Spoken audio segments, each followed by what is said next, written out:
Oseu Yemi Oshun Yeyemi Oshun Abiamo Bire Oxi Yeye Oxum minha mãe Oxum, não há outra mãe igual a você.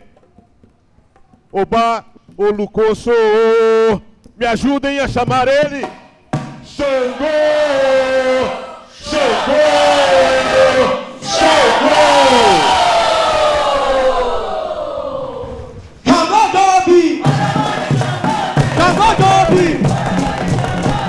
Songodobi! Songodobi!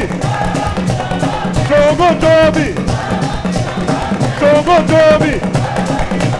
Songodobi! Songodobi!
Songodobi!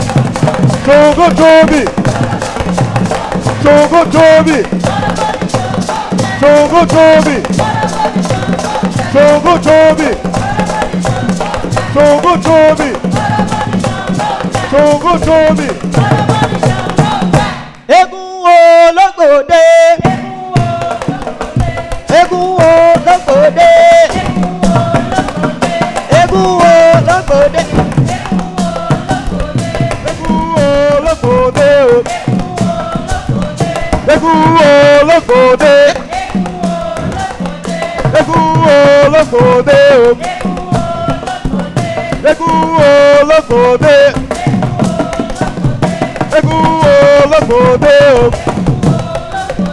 Pegou olotode. Egu olotode. Egu olotode. Egu olotode. Egu olotode. Egu olotode. Egu olotode.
Foi assim que aconteceu. Os orixás reuniram e juntaram suas forças para ajudar a aldeia. Depois do sacrifício, tudo foi resolvido e todos voltaram, as coisas voltaram normal na aldeia. Então, isso mostra que unidos somos fortes, somos mais. Os orixás reuniram para resolver a história, os problemas da aldeia Ilu e Laro.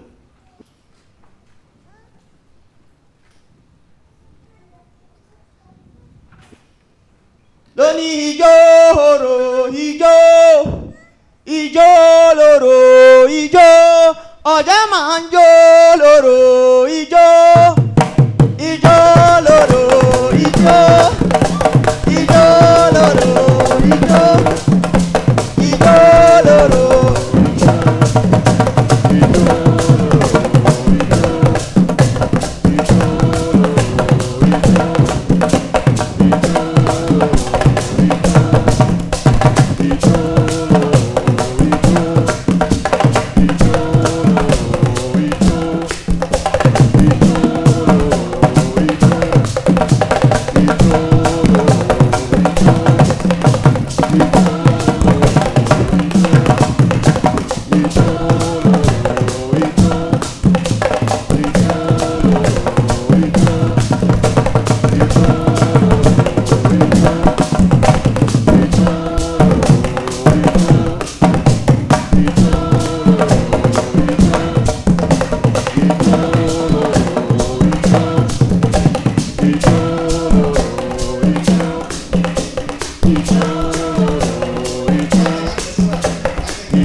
Estão todos convidados para dançar junto. Se chegar. Não tem medo do orgulho, não. Ele não vai comprar ninguém. Ai!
Obrigado a todos pela presença.